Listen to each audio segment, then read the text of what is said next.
Welcome to Faces of Abortion. I'm your host, Molly White.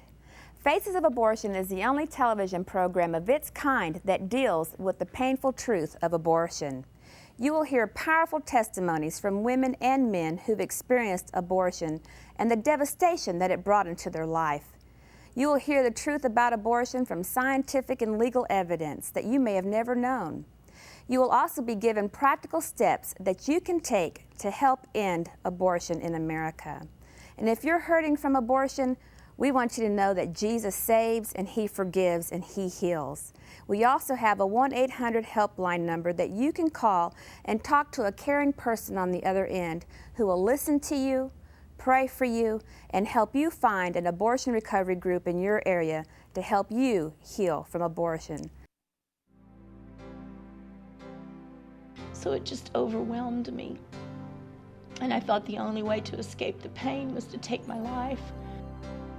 I had a fear that I wouldn't be able to have my own children. It brings heartache. It brings hurt.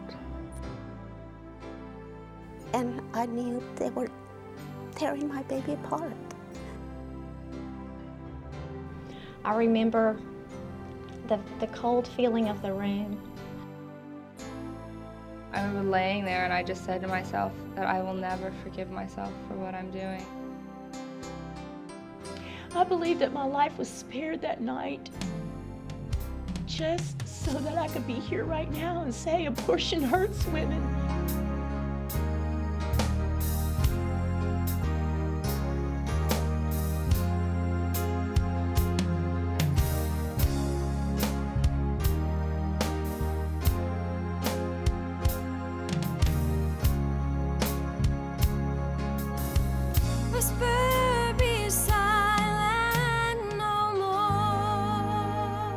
Welcome to Faces of Abortion. I'm your host, Molly White, and I'd like to introduce my co-host, Clayton Trotter, the General Counsel of the Justice Foundation, and Alan Parker, the President of the Justice Foundation.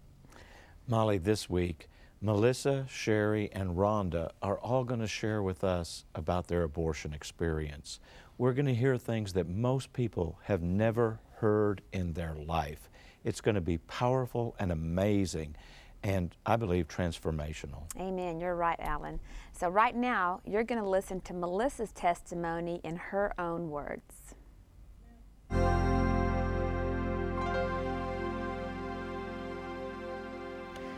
my name is Melissa Webb. And first, I just like to say that I am so glad that God got a hold of me, that He brought me into His kingdom of love, of peace, of joy, of righteousness. Because there was a time I couldn't receive anything from God. I wanted to, but I couldn't, because I really believed there was no hope for me. When I was a senior in high school, I found out I was pregnant. And initially I had every intention on keeping my baby. But when I got home and I shared the news with my mother, she was not happy. And she strongly encouraged me to have an abortion. And she said if I didn't, I would have to leave the house. So I thought, well, maybe I'd go live with my dad. They were divorced. But he had teamed up with my mom. She had already spoken with him, and he said, no, you can't come here either, and said I had to have the abortion. So there I was. For many weeks, they were trying to talk me into having an abortion and telling me why I should do it. But I didn't want to. My mom would set the appointments, and I'd cancel them. She'd set them, and I'd cancel them. And then one night, she was so frustrated with me, and my mom, she had never even spanked me as a child, but she slapped me across the face. She said, what are you doing? Why are you doing this? And at that moment, I remember I just gave up the fight. I said, fine. If it means that much to you, I will go. And the next morning, there I was in a Planned Parenthood, several other women in a room where they were explaining the procedure. And then they took us in one by one, and I remember I was so sick, and I felt so nauseous, and I just wanted to throw up. I started sweating and shivering. I had to lean over the chairs because I felt like I was going to pass out. I couldn't believe that I was actually there and going through with this. And when they got to me, I was the last one, and they said, are you ready? And I could hardly get up. And the lady lifted me up. She goes, you'll be all right, honey. Come on, let's go. She escorted me into the other room, and there I was.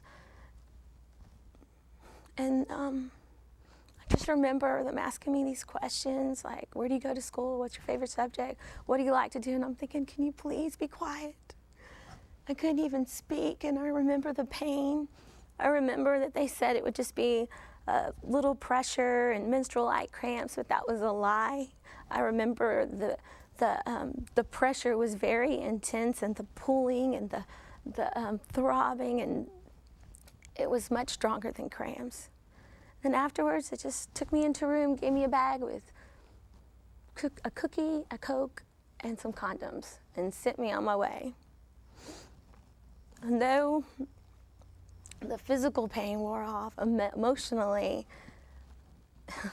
I just suffered for many years. And I remember I tried to find comfort through relationships and alcohol and drugs, but it didn't work. And I grew very rebellious. I got very bitter towards my mother. I didn't want to be around her. I moved out of the house, went to live with my dad because it was much easier to be around him for some reason. But my heart got so hardened. A year and a half later, I got pregnant again, and there I was having another abortion, and this time I could care less about the baby. I didn't even think about it being a baby. I just saw it as a pregnancy, and it was like, who cares? I'm just gonna go and have this done. But the truth was, I was hurting, and I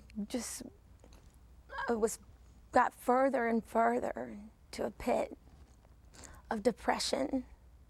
Many nights I would cry myself to sleep at night. And I just wanted so much for it to all be over. There were times I actually considered suicide, because living with the reality of what I had done was so tormenting. And then there was Jesus. And when he came into my life, everything changed. There's a song that says, I will open up my heart and let the healer set me free. And I believe that the moment I decided to do that, it wasn't easy at first, and I fought because it was too hard to believe. It was too good to be true. But when I opened up my heart, he so set me free. He truly turned all my weeping into dancing. I can rejoice now, when before I couldn't even lift up my head because there was so much shame. And I'm just so thankful for what God has done in my life. And now I just want to encourage other women to not go that same path that I did. That God has a better plan for you. And though we mess up and we do things that are wrong, that when we just trust Jesus, he will take care of you. When you look to him, he will not disappoint you. He will provide for you. He will make a way.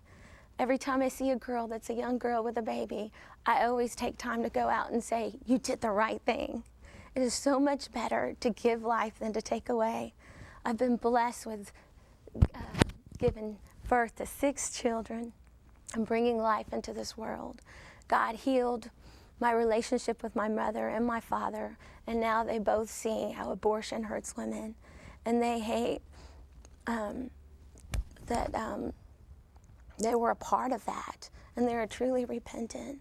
And for parents, I just encourage you to support your daughters, to love them, to not worry about what everybody else thinks and how they see you or your children or your family, not to walk in shame, but just to trust Jesus.